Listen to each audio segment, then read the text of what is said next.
Здравейте, приятели, аз съм Христо Ченов, вие сте с поредното ми видео. Ако все още не сте се абонирали за канала, може да го направите точно сега, като натиснете иконката за абониране в долния десен ъгъл на видеото и по този начин ще имате наистина достъп до всички нови мои видеа. Темата на видеото, което днес искам да ви споделя, е всъщност как да подобрявате изоставащи ваши мускулни групи, или ако искате да подобрите нещо, което мислите, че има необходимост още повече да се работи върху него.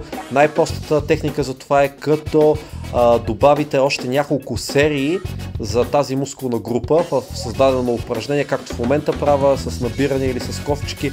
Това да бъде в отделен ден от тренировката ви, която по принцип е за тази мускулна група. По този начин вие ще увеличите тренировъчната честота, която е един от основните фактори, когато искате да развиете дадена изоставаща мускулна група. Т.е. тя се тренира малко по-често от нормалното. Така ще вкарате допълнително работа и ще засилите синтеза, белтъчния синтез в тази зона. Така че това е една изпитана методика. Не правете цялостна тренировка, без да си разваляте плана. Просто направете още няколко серии в една допълнителна тренировка и ще имате много добър резултат. Използвайте тая техника, абсолютно приложима за всяка една мускулна група.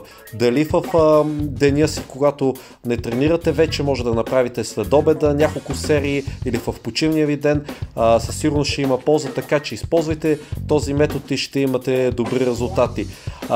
Това е от мен за днеска за вас. Ако наистина ви е допаднало видеото, харесайте го. Още веднъж, ако решите да се абонирате за канала, може да го направите като натиснете бутона за абониране точно под видеото. Аз съм Христо Ченов, желая ви успех, бъдете здрави, до скоро!